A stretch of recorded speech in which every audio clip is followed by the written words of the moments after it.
우리 시간 하나님을 경외하는 마음으로 자리에서 일어서시겠습니다.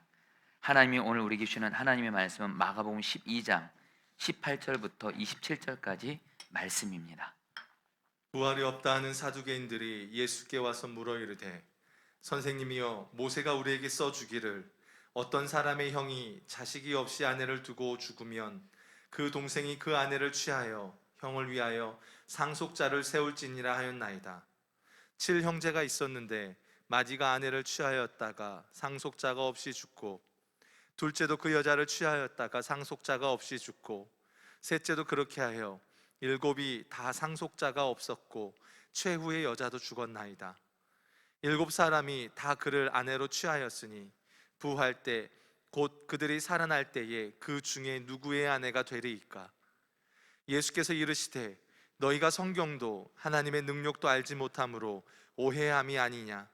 사람이 죽은 자 가운데서 살아날 때에는 장가도 아니 가고 시집도 아니 가고 하늘에 있는 천사들과 같으니라.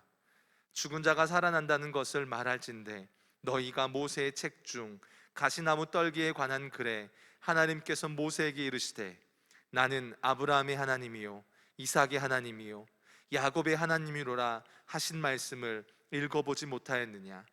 하나님은 죽은 자의 하나님이 아니요 산 자의 하나님이시라. 너희가 크게 오해하였도다 하시니라. 하나님의 말씀입니다. 자리에 앉으시겠습니다. 우리 한국 우리 목사님께서 그 외국에서 오신 어떤 목사님을 모시고 한국 교회를 이렇게 탐방을 했다고 합니다. 그런데 그 외국인 목사님이 한국 교회 성도들을 보니까 얼굴이 이렇게 어두운 거예요. 교회에서 경직되고 있고. 그래서 이 한국 목사님에게 왜 한국 교회 성도들은 이렇게 얼굴이 어둡냐고 이렇게 물으니까 이 한국 목사님이 어떻게 대답할지 모르다가 이렇게 대답을 했대요. 외국인 목사님에게. 우리 한국 교회 성도들이 그 예수님의 십자가 고난, 이 죽음을 늘 묵상하고 바라보니까 얼굴이 어둡다고. 예수님의 고통 같이 느끼려고.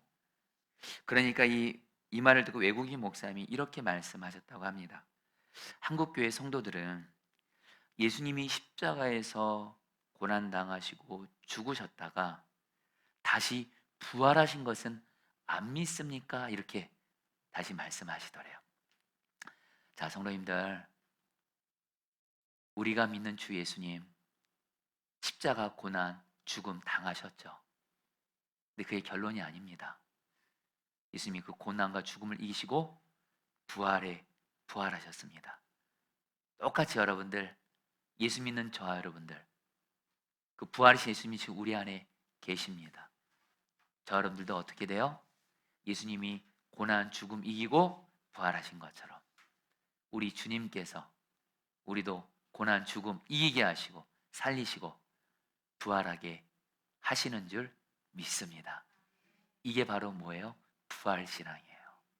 부활신앙은 예수님을 믿는 것에 있어서 가장 중요한 믿음의 내용입니다. 여러분, 예수님의 십자가의 고난과 죽음이 결론이 아닙니다. 예수님이 그 고난과 죽음을 이기시고 부활하신 것처럼 예수님 부활, 내 부활돼서 부활하신 주님은 우리를 반드시 살리십니다. 이 부활신앙을 저 여러분들 오늘 다 갖게 되셔서 실제로 내 삶에 어떤 죽음 같은 어떤 문제 가운데 있다 할지라도 지금 내 마음이, 내 몸 상태가, 내 가정 상태가, 내 직장 상태가 아무리 죽음 같다 할지라도 부활이신 주님께서 저 여러분들을 살리시는 은혜를 경험하게 되기를 주의 이름으로 축복합니다. 제가 오늘 말씀을 전하면서 말씀 준비하면서 저 자신도 그렇고 우리 성도님들에게도 그렇고 주님, 오늘 말씀이 정말로 반드시 꼭 이루어지게 해주십시오. 왜냐면요, 우리 중에는 정말 이 세상 살아가면서 고난 문제 만나고 죽음 같은 문제 만나서 진짜 죽음 같은 가운데 있는 분들이 있기 때문에 그렇습니다. 또 우리의 가정도 죽음 같을 때가 있는 분들이 있을 때가 있기 때문에 그렇습니다. 특별히 요즘에 직장과 사업장이 정말 죽음같이 여러분 어려운 분들이 있기 때문에 그렇습니다. 그리고 몸 상태가 어떤 병으로 인해서 정말 죽음을 경험하는 분들이 있기 때문에 그렇습니다. 주여, 부활의 주님, 우리를 살리시옵소서. 할렐루야. 여러분, 오늘 말씀이 바로 부활신앙에 대해서 주님이 우리에게 말씀하시는 거예요. 오늘 말씀을 보면 부활이 없다고 믿는 사두개인들이, 이 사두개인들이 어떤 사람이면 뒤에 가서 말씀드리겠습니다. 이 사람들이 예수님께 와서 자기들이 부활 신앙을 안 믿는 것을 합리화하기 위해서 예수님께 이상한 괴상한 질문을 합니다. 이들은 뭐라고 질문하냐면, 구약에 보면, 모세 율법에 보면 어떤 사람이 만약에 자식이 없이 죽으면 그 남자의 남동생이 그 형의 아내를 취하게 함으로 결혼하게 하는 거예요.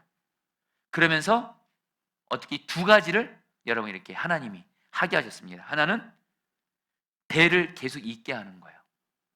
여러분, 이스라엘 백성들은 대가 끊기면, 자식이 없으면 그건 정말 그 집안의 가장 큰 고난이요, 어려움이었고 심지어는 저주였습니다. 대를 반드시 이어야 돼요.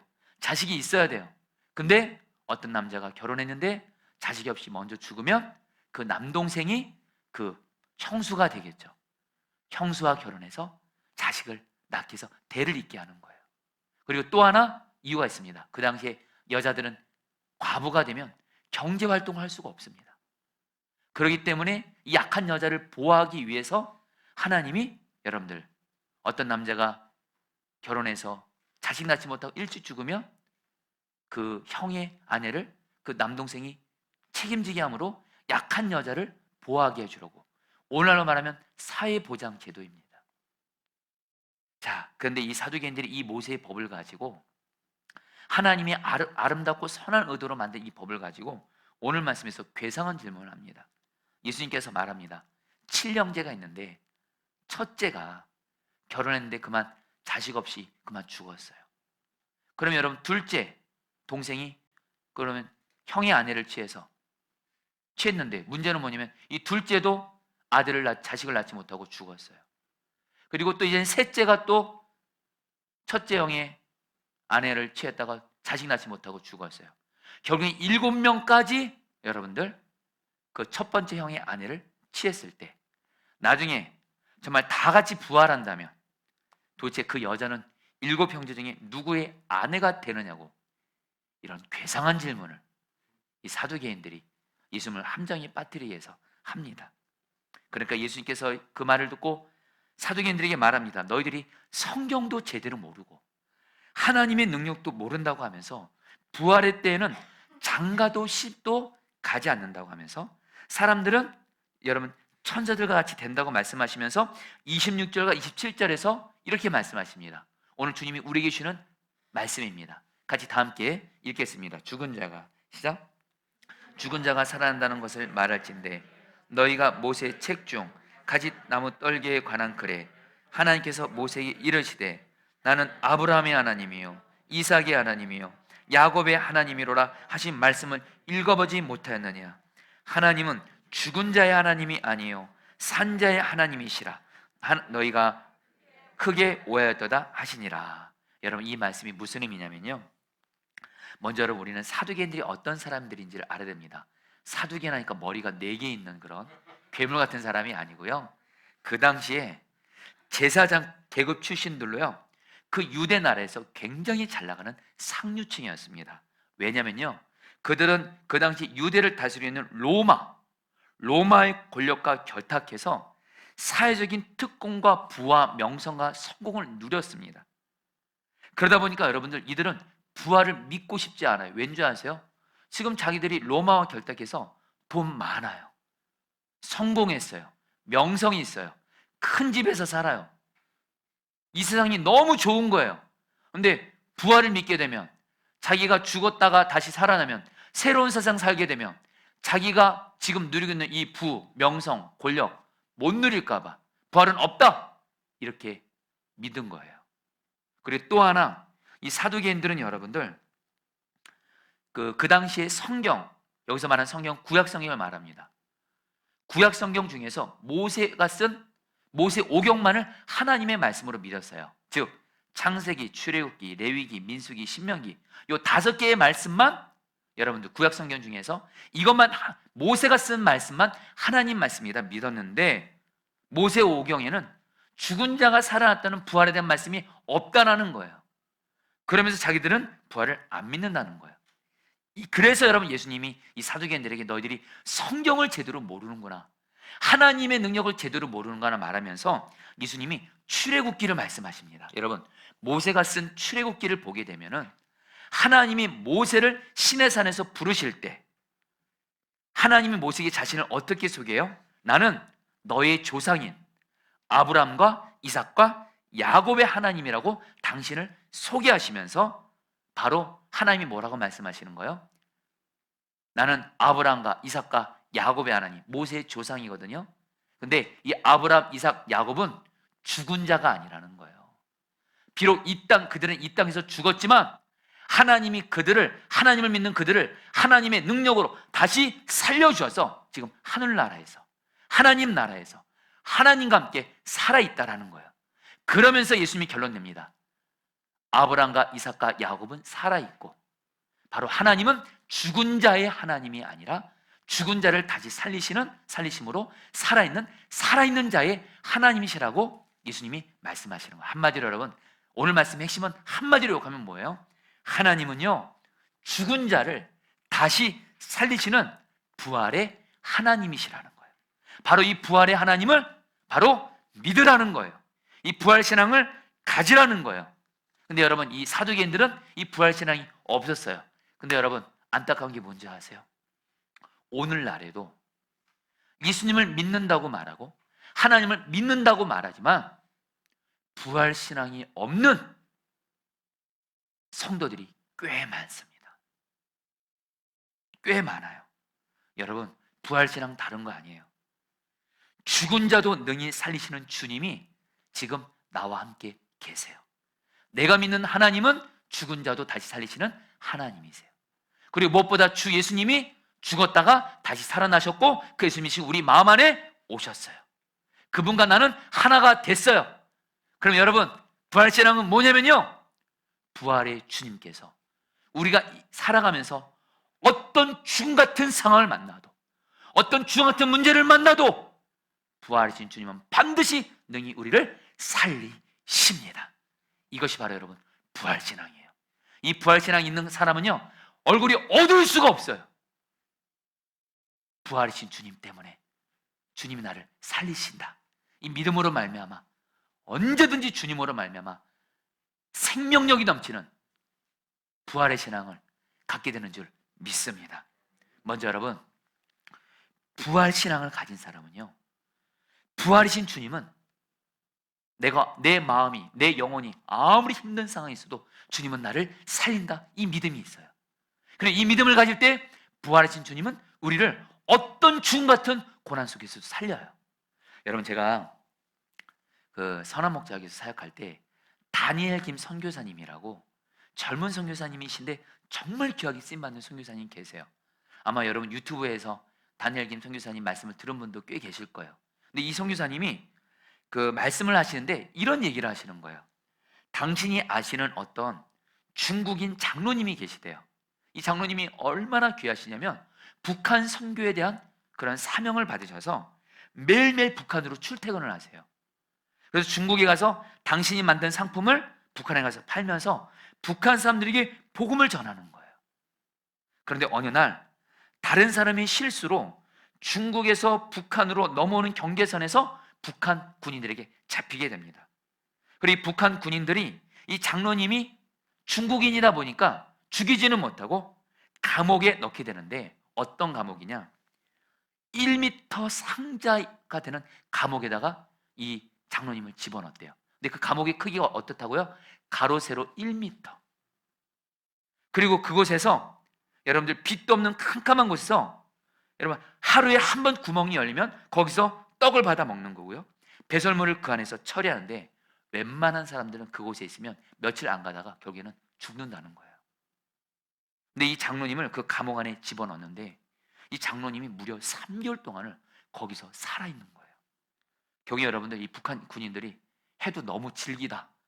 무엇보다 또 중국인이다 보니까 결국에는 풀어줬어요. 안 죽으니까요. 이 다니엘 김 선교사님이 장로님을 만나서 정말 궁금한 게 있었대요. 장로님, 보통 사람은 그 상자 같은 감옥에 있으면 48시간 이상 있지를 못합니다. 근데 어떻게 장로님은 거기서 어떻게 견디며 살았습니까? 이 장로님이 이렇게 대답하셨대요. 저는요, 마시고 있었습니다. 3개월 동안 내 안에 계신 생수 되시는 예수님을 마시고 있었습니다. 비록 내가 처한 상황은 상자 밖에서 상자 안으로 바뀌었어도 나는 여전히 감옥에 있지만 변하지 않는 것이 있었습니다. 언제나 변함없이 내 안에 계시는 나의 생수가 되셔서 나의 생명을 살리시는 주 예수님이셨습니다.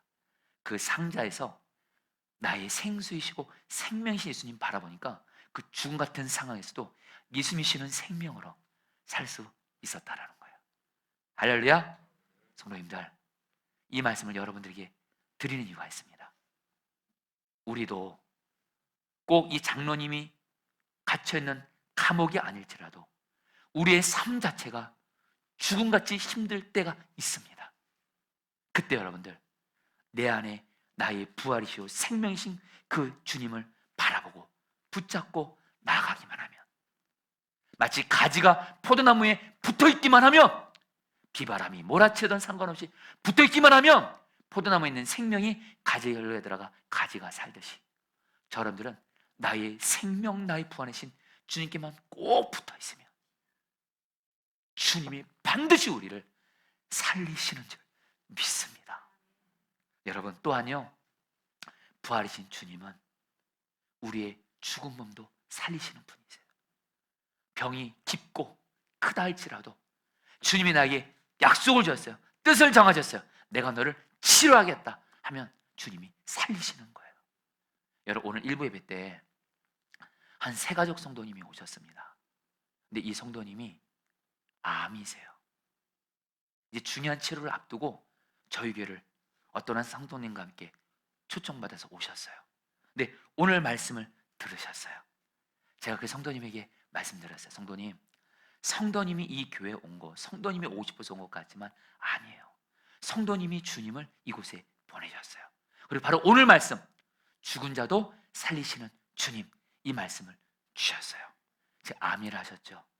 오늘 주일 예배 때 받은 말씀을 내게 주신 말씀으로 받으세요. 주님이 암 걸린 성도님, 오늘 말씀, 약속의 말씀을 받고 주님이 살리십니다.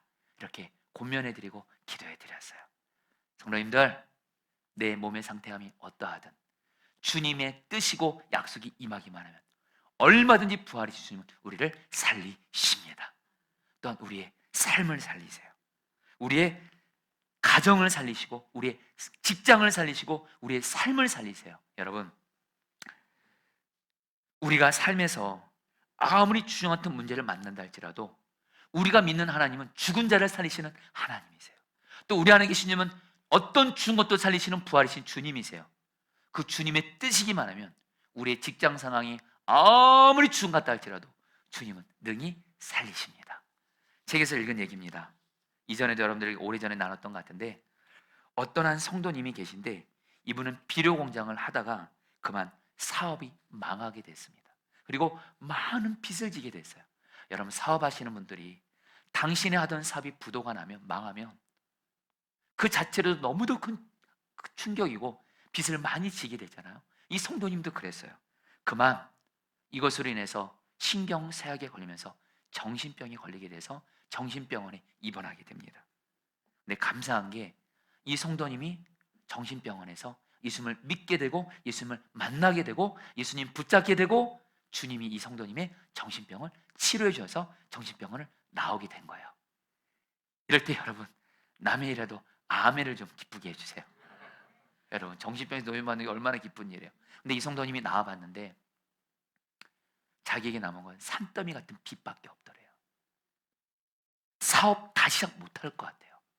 근데 이 목사님이, 이 성도님이 섬기는 교회 목사님이 이 성도님에게 그렇게 말씀하시더래요. 성도님은 예수님을 믿잖아요. 예수님이 성도님 안에 계세요. 예수님이 포도나무고 우리는 가지잖아요. 가지에게 필요한 모든 자원은 포도나무에 있듯이 성도님에게 필요한 모든 것 다 나의 포도나무 대신 예수님께 있어요. 포기하지 마세요. 예수님과 함께 다시 사업 시작할 수 있어요. 그래서 이 성도가 정말 다시 사업을 시작하기 위해서 감사하게 특별히 성경 말씀을 주님의 뜻을 구합니다. 여러분 오늘 말씀을 잘 들으셔야 됩니다. 내가 하는 모든 사업 다 잘 된다는 뜻이 아닙니다. 주님의 말씀, 주님의 뜻을 먼저 받아야 돼요. 이 성도님이 성경을 읽다가 마태복음에 너희는 세상의 소금과 빛이다 이 말씀의 은혜를 확 받으면서 주님이 이 성도님에게 너는 세상의 소금이라면서 소금 장사하랬대요. 할렐루야. 이상한 데서 은혜 받았어요. 주님은 그렇게 역사하실 때 있습니다. 성경 읽어보신 분들은 알 거예요. 이 성도님이 그래서 소금 장사를 시작하게 된 거예요. 근데 여러분 감사하게 처음에는 작은 규모로 소금을 팔기 시작했는데 소금 사업이 날로 번창하게 돼서 나중에는 여러분들 아예 큰 저장 창고를 아예 만들었어요. 소금을 많이 저장하려고. 근데 문제는 뭐냐면 이 저장 창고가 그만 요즘 같은 여름에 폭우로 인해서 그만 여러분들 그 물이 마치 또 강가 옆에 있었던 것 같아요. 그래서 여러분 폭우로 인해서 폭우가 쏟아져서 그 성도님의 소금 창고에 소금들이 다 녹아진 거예요. 또다시 여러분들 망하게 된 거예요. 이 목사님이 이 성도님이 이 소식을 듣고 너무도 안타까워서 그 성도님의 그 사업장으로 달려갔어요. 근데 이 성도님이 그 소금이 다 녹은 창고 옆에서 하나님을 찬양하고 있더래요. 순간 이 목사님이 또 미쳤구나. 성도님 괜찮으세요? 이렇게 물어보니까 목사님 저 괜찮습니다. 이렇게 말하는 거예요. 심지어는 웃는 거예요. 그러면서 이렇게 말씀하시더래요. 책의 내용을 그대로 읽어드릴게요. 목사님 저 미치지 않았어요. 걱정 마세요. 목사님 보시기에 저 모든 거 이런 것 같죠? 그러나 목사님 항상 말씀하셨잖아요. 내 안에 계신 예수님이 계시기에 예수님의 모든 자원이 다 내 자원이에요. 홍수는 저의 소금을 모두 가져가 버렸지만 내 안에 계신 주님만큼은 가져갈 수 없었어요. 저는 이 주님을 믿어요. 다시 사업의 문을 두드릴 거예요. 하고 다시 소금 사업 시작했고요. 주님이 그 사업을 다시 일으켜 주셔서 사업이 놀랍게 일어나면서 사업에 있어서도 주님이 다시 살려주실 뿐만 아니라 이 일을 통해서 이 성도님은 진짜 주님은 살아계신 하나님, 나를 죽은 가운데 있는 나를 살리신 하나님을 경험하게 되면서 믿음이 자라면서 그 교회 장로님이 되셨다라는 거예요. 여러분 저는 우리 교회 성도님들 직장, 사업장도 주님이 살려주셔서 그런 사업과 직장에서도 나를 살리시는 주님을, 부활의 주님을 경험하게 되기를 축복합니다. 그러면서 여러분 무엇보다 부활의 주님은 우리의 가정을 살립니다. 다시 한번 제가 말씀 전합니다. 우리 부활이신 주님은 우리의 죽음 같은 가정을 반드시 살리십니다. 살릴 수도 있고 안 살릴 수도 있고가 아닙니다. 우리 가정을 반드시 주 예수님은 살리십니다. 그 근거가 뭐예요? 성경에 너무도 많은 약속이 있지만 대표적인 사도행전 말씀, 주 예수를 믿으라 너와 너희 가정이 구원을 얻으리라. 여러분 주 예수님을 믿으세요. 뭘 믿으세요? 주 예수님이 죽음 같은 나의 가정 살리신다 믿으세요. 주님이 내 가정 반드시 살리십니다. 여러분 우리 몇 주 전에 2주 전이죠. 신선미 권사님 그 남편 현선민 장로님은 한때 알코올 중독자였습니다. 알코올 중독자였고 가정 돌보지 않고 그리고 여러분들 거의 폐인이었습니다. 폐인. 그렇게 거짓말 많이 하고 사람들한테 돈 빌려서 유흥비로 쓰고 남편이 그런 분이셨어요. 그리고 그런 남편을 둔 이 아내 권사님은 자살 중독으로 자살하려고 했었고 그리고 여러분 아내들이 그렇잖아요. 남편에게 사랑받지 못하고 남편 무너지면 그 화를 자식에게 쏟아붓잖아요. 자식들한테 쏟아붓다 보니까 자식들이 문제아가 되고 싸움꾼이 되고 정말 그 권사님이 신선미 권사님이 첫 간증하면서 여러분 들으신 분 기억하시나요? 첫 마디가 뭐였죠? 저희 가정은 부활한 가정입니다. 예수님이 우리 가정 살리셨어요. 알코올 중독자인 남편을 예수 중독자로 살려주셨어요. 내 아이들, 정말 문제하고 포기했던 아이들을 예수님이, 부모에게 상처받은 걸로 얼룩진 아이들을 예수님이 살려줬어요. 그래서 당신 가정은 부활한 가정이래요. 그래서 신선민 권사님이 계속 뭘 말씀하셨죠? 믿음이에요, 믿음. 여러분, 오늘 다 믿음 취하세요. 내 가정이 아무리 주중 같다 할지라도 예수님은 내 가정 반드시 살려주신다. 할렐루야! 믿으셔야만 됩니다, 여러분. 이 믿음을 가져야 주님이 살릴 수 있어요. 여러분, 그런데 우리가 또 한 가지, 우리는 부활이신 주님이 내가 이 땅에 사는 때만 살리신다, 이것만 생각하시면 안 돼요. 그건 반쪽 믿음이에요. 여러분, 오늘 말씀에서 예수님이 아브라함, 이삭, 야곱, 이 땅에서 죽은 자들이에요. 그러나 하나님이 아브라함, 이삭을 살리셔서 하늘나라에서 살리셨잖아요. 여러분, 저 여러분들 꼭 기억하셔야 됩니다. 예수 믿는 자는 이 땅에서만 부활만 경험하는 것이 아니라 우리도 언젠가 육신의 생명이 죽죠. 거기서 끝나지 않습니다. 예수 생명이, 죽음을 이기신 그 부활하신 예수 생명이 우리를 부활하게 하심으로 말미암아 우리는 여러분 죽음을 이기고 하나님 나라에서 예수 생명으로 영원히 예수님과 함께 행복하게 살게 되는 줄 믿습니다. 이 믿음도 가져야 돼요. 여러분, 제가 잊지 못하는 어떤 한 좀 성도님을 섬긴 간증이 있습니다. 선한 목자의 부목사를 생각할 때 어떤 한 권사님이신데요, 이 권사님에게 급하게 연락이 왔어요. 당신에게 청년 딸이 있는데, 예수를 믿는 청년 딸이 있는데 이 아이가 화장실에 들어갔는데 안 나오더래요. 무슨 일인가 해서 딱 들어가 봤더니 이 딸이 평상시 심장이 약했는데 그만 화장실에서 심장, 여러분, 마비가 와서 쓰러진 거예요. 근데 그만 골든타임을 넘겼나 봅니다. 의식이 없는 거예요. 병원에 급히 데려갔는데 치료를 받았는데 의식이 돌아오지 않습니다. 그때 이 어머니 되시는 이 권사님이 저에게 하신 말씀이, 목사님, 내 딸 반드시 주님이 살려주셔야 돼요. 나 내 딸 없으면 못 살아요. 그 어머니 되는 권사님의 그 너무도 안타까운 기도 제목을 들으면서 그때 성도들과 함께 간절히 같이 기도했어요. 근데 여러분, 소식이 들려왔어요. 결국엔 그 딸이 의식이 돌아오지 않고 결국엔 죽게 된 거예요. 여러분, 제가 그 소식을 듣고 너무도 마음이 안타까웠고, 근데 중요한 건 그 어머니는 권사님이 더 걱정인 거예요. 이러다 어머니는 권사님도 죽을까 봐. 근데 제가 그 권사님을 만났는데 밝은 모습으로 저를 만나 주시는 거예요.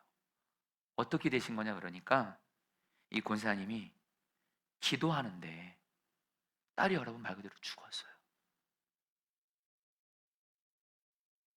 자기가 오래전에 신앙생활하는 고향교회 목사님의 사모님에게 전화 연락이 온 거예요. 그러면서 권사님, 오랜만이에요. 근데 권사님, 제가 조심스럽게 물어볼 게 있어요. 어제 권사님의 딸 효정이가 제 꿈에서 나타났어요. 근데 효정이가 하나님 나라에서 예수님과 함께 너무 행복하게 웃고 있었어요. 권사님의 딸에게, 효정이에게 무슨 일이 생겼어요? 이렇게 묻더라는 거예요. 그때 권사님이, 내 딸이 지금 죽은 것이 아니라 천국에서 예수님과 함께 행복하게 살아있구나, 이게 믿어진 거예요. 그 고향교회 사모님은 이걸 알지 못하고 혹시 이 성도님의 딸이, 이 권사님의 딸이 혹시 어떤 일 물어봤는데 거기 이 일을 통해서 내 딸은 천국에서 살아있다, 이 부활신앙으로 살아났어요. 사랑하는 성도님들, 우리는 말입니다, 이 땅에서든 하늘나라에서든 예수의 부활 생명으로 주님이 우리를 반드시 살리십니다. 이 믿음 가지시기를 축복해요. 그런데 여러분, 그렇다면 부활신앙 어떻게 가질까? 성도님들 꼭 기억하셔야 됩니다. 주님이 우리에게 주신 가장 위대한 약속이 부활입니다. 부활. 근데 여러분, 이 부활신앙 어떻게 우리에게 이 부활이신 주님이 어떻게 우리를 살리시는 이 경험, 이 축복을 누릴 수 있을까요? 여러분들 꼭 기억하세요. 여러분, 세 가지만 기억하셔야 됩니다. 먼저, 우리의 눈이 죽은 나를 살리시는 주님만을, 부활이신 주님만을 의지하고 바라보실 때 부활이신 주님이 우리를 살릴 수가 있어요. 자꾸 죽음 같은 문제, 죽음 같은 병, 죽음 같은 내 가정, 죽음 같은 직장 사업장 상황, 이것만 바라봤다간 나도 죽고 부활의 주님 역사 못합니다. 부활의 주님만 믿고 의지하고 바라보세요. 제가 구약과 신약의 대표적인 인물 두 사람을 여러분에게 소개하고자 합니다. 먼저 구약에서 바로 시편 18편에서 여러분 다윗이 이렇게 부활 신앙을 경험합니다. 18편 4절에서 다윗이 이렇게 고백합니다. 읽어보겠습니다. 죽음의 사슬이 시작. 죽음의 사슬이 나를 휘감고 죽음의 물살이 나를 덮쳤으며 다윗이 고백합니다. 나 죽을 것 같다는 거예요. 죽겠다 이러다. 그게 끝이 아닙니다. 시편 18편 31절 같이 읽겠습니다. 주님밖에 읽겠습니다. 시작. 주님밖에 그 어느 누가 하나님이며 우리 하나님밖에 그 어느 누가 구원의 반석인가. 다윗이 죽음을 경험해요. 나를 여기서 구원할 분은 주님밖에 없어요. 주님만 의지합니다. 그러면서 시편 18편 6절에서 어떻게 해요? 그 하나님을 바라보며 부르짖어 기도합니다. 내가 고통 가운데서 시작. 내가 고통 가운데서 주님께 부르짖고 나의 하나님을 바라보면서 살려달라고 부르짖었더니 주님께서 그의 성전에서 나의 간구를 들으셨다. 주님께 부르짖은 나의 부르짖음이 주님에게 다다랐다. 해가지고 주님이 여러분 다윗을 죽음에서 구원해 주셨어요. 또 한 사람 여러분들 소개합니다. 바울이 고린도서 1장에서 아시아에서 복음 전하다가 사도 바울이 죽음 같은 고난을 만납니다. 근데 사도 바울이 고린도서 1장 9절로 10절에서 이렇게 고백합니다. 우리는 이미 같이 읽겠습니다. 시작. 우리는 이미 죽음을 선고받은 몸이라고 느꼈습니다. 그렇게 된 것은 우리 자신을 의지하지 않고 죽은 사람을 살리시는 하나님을 의지하게 하기 위함이었습니다. 하나님께서는 이렇게 위험한 죽음의 고비에서 우리를 건져주셨고 지금도 건져주십니다. 또 앞으로도 건져주시리라는 희망을 우리는 하나님께 두었습니다. 바울이 고백합니다. 지금 고난당해서 자기가 죽는 줄 알았대요. 근데 하나님이 그러시대요. 너가 아무리 죽음 같은 고난 만나도 나는 죽은 자를 살리는 하나님이야. 나만 의지해. 그래서 바울이 죽은 자를 살리시는 하나님만 의지했더니 하나님이 자기를 건져주셨어요. 여러분 부활이신 주님만 바라보세요. 여러분 제가 잊지 못하는 어떤 또 하나의 장례식이 있어요. 그 성도님은 그분도 권사님이신데 그만 자기의 사랑하는 젊은 딸이 대학생인데 교통사고로 세상을 떠나게 된 거예요. 근데 장례식을 치르는데 이 성도님이 장례식을 치르는데 제 옆에서 오열하는 겁니다. 이렇게 외치면서 오열해요. 너 없으면 엄마는 못 살아, 못 살아, 못 살아. 엄마는 어떻게 살아, 어떻게 살아. 그 어머니의 그 오열 앞에 제가 마음속으로 동의해서 하나님, 사랑하는 딸을 젊은 나이에 떠나보낸 저 성도님 어떻게 살아요? 근데 주님의 답이 곧바로 옵니다. 아니, 살 수 있어. 내가 그 딸의 생명이야, 부활이야. 그 딸이 나를 마치 가지가 포도나무에 늘 붙어 있어서 붙어 있기만 하면 사는 것처럼 나를 포도나무인 나를 붙어 있고 나만 바라보면 반드시 내가 살릴 수 있어. 그래서 여러분 제가 그 장례 마치고 그 성도님을 신방 갔어요.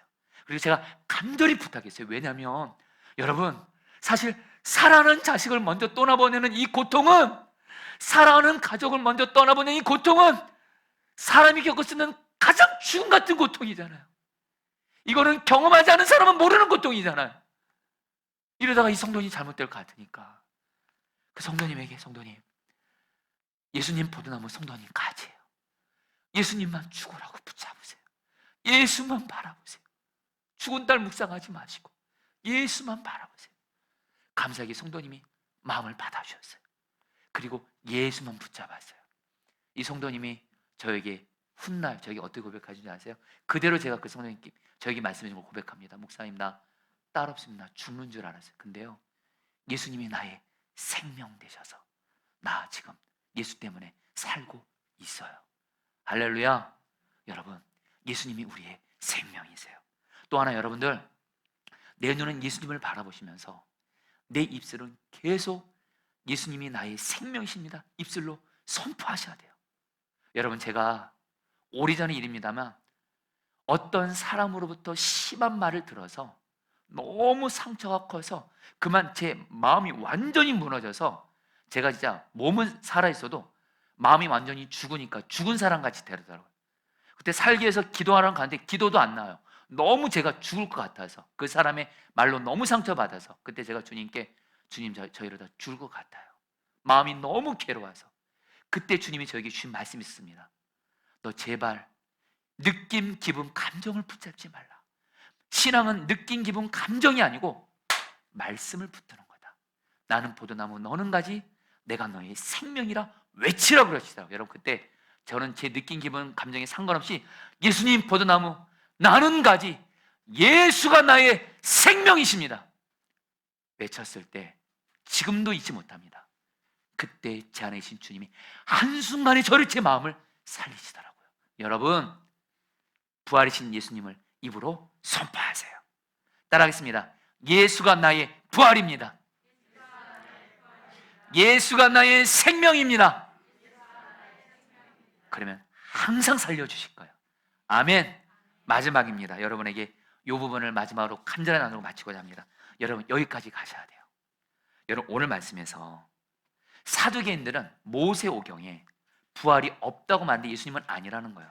앞서 말씀드린 대로 예수님은요, 하나님이 모세에게 나는 아브라함과 이삭과 야곱의 하나님, 죽은 자의 하나님이 아니라 살아있는 자의 하나님이라고 말씀하시고, 또 하나, 여러분, 창세기에 보면 부활 사건이 나옵니다. 아브라함과 사라가 하나님께 자식을 받을 거라는 약속을 받아요. 생길 거라. 근데 아브라함은 100세 가까이 됩니다. 사라는 여러분들 90세 가까이 되면서 아브라함이나 사라나 아이를 낳기에는 낳을 수 없는 죽은 몸이 됩니다. 근데 하나님이 여러분 어떻게 해요? 창세기를 보면요, 하나님이 아브라함에게 계속 약속의 말씀을 계속 들려줍니다. 그리고 아브라함도 여러분 믿음이 흔들릴 때가 있어요. 자기가 자기 죽은 몸을 봐도, 자기 아내 몸을 봐도 도저히 아이 생길 수 없어요. 근데 하나님이 그때마다 약속의 말씀을 아브라함이 귀에 들려주세요. 그리고 아브라함은 다시 일어납니다. 그리고 다시 믿음으로 나아갑니다. 결국 어떻게 해요? 하나님이 아브라함과 사라의 몸을 살리셔서 자식을 100세에 낳게 하세요. 이것을 여러분 로마서 4장 17절에서 아브라함에서 이렇게 말씀합니다. 기록된 바 내가 너를, 같이 읽겠습니다. 시작. 기록된 바 내가 너를 많은 민족의 조상으로 세웠다 하신 것 같으니 그가 믿은 바 하나님은 죽은 자를 살리시며 없는 것을 있는 것으로 부르시는 이시니라. 성도님들 따라했습니다. 그가 믿은 바 하나님은 죽은 자를 살리시며. 여러분, 오늘 이 말씀이 바로 하나님이 여러분에게 주는 약속의 말씀입니다. 아브라함이 믿은 바 하나님은 죽은 자를 살리시며. 아브라함은 믿었어요. 내가 너와 너의 아내의 몸을 반드시 살려서 자식 준다. 믿었고 자식 몸을 살려주심으로 자식 주었어요. 여러분들, 한 성도님이 사업을 하다가 사업이 망하게 됐는데, 그런 건데 이 성도님이 감사한 건 성경을 가까이 하시는 분이었어요. 성경을 따가 로마서 4장 10절 말씀을 읽게 됩니다. 그가 믿은 바 하나님은 죽은 자를 살리시며. 이 말씀을 읽는데 하나님이 이 말씀을 이렇게 읽혀지게 하시는 거예요. 그가 믿은 바 하나님은 죽은 사업을 살리시며. 하나님이 말씀하시되 내가 너의 죽은 사업을 다시 살린다. 너는 믿으라고 하시더라고요. 감사하게 이 성도님이 이 말씀을 믿고 나아갔을 때 하나님이 그분의 죽은 사업을, 망한 사업을 다시 살려주셨어요. 책에서 읽은 내용이에요. 저도 여러분 이 말씀 읽다가 이 말씀이 이렇게 저에게 들려졌습니다. 하나님은 죽은 나를 살리시며, 하나님은 죽은 우리의 가정을 살리시며. 사랑하는 성도님들, 하나님이 죽은 여러분을 살리십니다. 하나님이 죽은 우리의 가정을 살리십니다. 하나님이 우리의 직장, 사업장 살리십니다. 다들 교회가 안 된다, 어렵다, 힘들다는 이때에 하나님은 포도나무 교회를 살리십니다. 그가 믿은 바, 우리가 할 일은 뭐예요? 하나님을 믿는 거예요. 오늘 부활신앙으로 나아가게 되시기를 축복합니다. 우리 전능하신 나의 주 하나님, 이 찬양 같이 하시면서 우리 하나님 앞에 나아가도록 하겠습니다.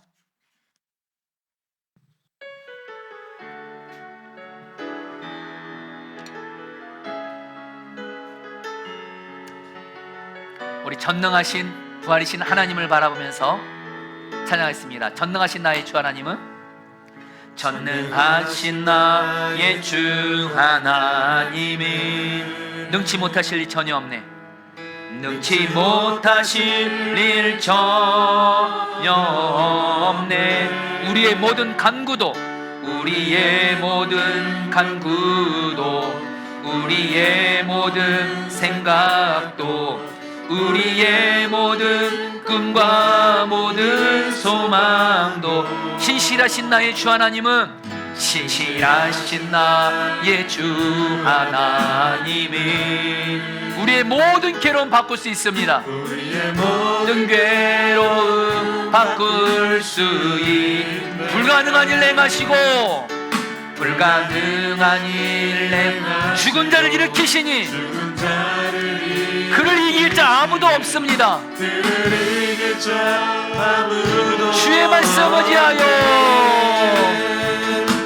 주의 말씀을 의지하여 깊은 곳에 금을 던져 오늘 그가 놀라운 일을 이루시는 것 보라. 주의 말씀을 의지하여 믿음으로 금을 던져 믿는 자에게 능치. 우리 한 번 더 고백합니다. 전능하신 나의 주 하나님은 전능하신 나의 주 하나님 선포합니다. 능치 못하실 일 전혀 없습니다. 능치 못하실 일 전혀 없네. 우리의 모든 간구도 우리의 모든 간구도 우리의 모든 생각도 우리의 모든 꿈과 모든 소망도 신실하신 나의 주 하나님은 신실하신 나의 주 하나님은 우리의 모든 괴로움 바꿀 수 있습니다. 우리의 모든 괴로움 바꿀 수 있네. 불가능한 일 행하시고 불가능한 일 행하시고 죽은 자를 그를 이길 자 아무도 없습니다. 아무도 선포합니다. 주의 말씀을 의지하여 주의 말씀을 의지하여 깊은 곳에 금을 던져 오늘 그가 놀라운 일을 이루시는 주의 말씀을 의지하여 믿음으로 금을 던져 믿는 자에게 능치 못함 없습니다. 우리 마지막 두 손 들고 고백합니다. 주의 말씀을 의지하여 주의 말씀을 의지하여 깊은 곳에 금을 던져 오늘 그가 놀라운 일을 이루시는 것 보라. 주의 말씀을 의지하여 믿음으로 금을 던져 믿는 자에게 능치 못함 없네. 아멘.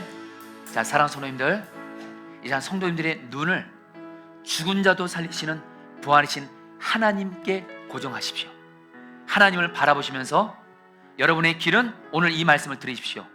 그가 믿은 바 하나님은 죽은 자를 살리시며 우리가 믿은 바 하나님은 죽은 가정을 살리시고 직장과 사업장을 살리시고 죽을 병을 살리시고 우리의 입술은 선포합니다. 하나님은 죽은 자를 살리십니다. 우리 함께 주여 한번 부르시고 기도하시겠습니다. 주여 하나님 기도합니다. 깊은 곳에 하나님 우리의 눈이 죽은 자를 살리시는 하나님만을 바라봅니다. 우리의 귀는 오늘 말씀 그가 믿은 바 하나님은 죽은 자를 살리시며 하나님은 죽을 병을 살리시며 하나님은 죽은 가정을 살리시며 하나님은 죽은 직장과 사업장을 살리시며 주님 입술로 선포합니다. 고백합니다. 나아갑니다. 죽은 자를 살리시는 하나님, 부활이신 하나님, 우리가 부활신앙으로 나아가오니 우리를 살리시옵소서. 우리를 살리시옵소서. 우리를 살리시옵소서. 우리를 살리시옵소서. 죽은 우리를 살리시고 죽은 우리의 가정을 살리시고 죽을 병을 살리시고 직장과 사업장을 살리시고 이 교회를 살리소서. 아멘. 죽은 자의 하나님이 아니시고 죽은 자를 능히 살리심으로 산자의 하나님이 되시는 부활이신 하나님을 우리 모두가 이 시간 내가 바라봅니다. 부활이신 주님만 바라봅니다. 부활이신 주만 바라볼지라. 주님 바라보니, 주님 이 시간 내 앞에 있는 죽음 같은 현실, 문제, 위기, 죽음 같은 가정의 현실, 직장 사업장의 현실, 죽을 병 같은 그런 현실 바라보지 않고 부활이신 주님 바라보는 눈 열려져서 죽은 자를 살리시는 부활이신 주님만 바라보게 하여 주시옵소서. 우리의 귀는 아브라함이 자기와 아내의 몸이 주먹 같음을 알고도 하나님이 계속 들려주는 약속의 말씀을 듣고 나아감으로 그 몸이 부활하여 자식을 낳은 것처럼 우리도 주님이 오늘 우리에게 들려주신 말씀을 붙잡습니다. 하나님은 죽은 자의 하나님이 아니시고 죽은 자를 살리시는 하나님이시라는 이 말씀, 그가 믿은 바 하나님은 죽은 자를 살리시며 이 말씀만 듣게 하옵소서. 주변에서 나와 나를 향해서, 나의 가정과 직장을 향해서, 병을 향해서 안 된다, 끝났다, 불가능하다, 세상의 말, 사람의 말 듣지 않겠습니다. 무엇보다 마귀의 말 듣지 않겠습니다. 하나님은 죽은 자를 살리시며 이 말씀만을 듣겠습니다. 그리고 우리 입술은 선포합니다. 부활이신 주님이 이 시간 나의 영혼을 살리십니다. 나의 힘들고 죽은 내 영혼을 살리십니다. 나의 아프고 병든 몸을 살리십니다. 내 사랑하는 병든 가족들을 부활의 주님이 살리십니다. 나의 죽음 같은 가정도 주님이 살리십니다. 죽음 같은 직장 사업장도 살리십니다. 다들 교회가 안 된다, 힘들다, 부흥의 시대는 끝났다는 이때에 아닙니다. 우리 안에 부활이신 주님이 우리 교회와 함께 계시니 포도나무 교회는 부활의 주님이 살리십니다. 주님이 살리셔서 우리 교회 부흥셔서 어렵고 힘든 교회들 살리는 통로 되게 하여 주시옵소서. 주님, 우리 김현사님 기도합니다.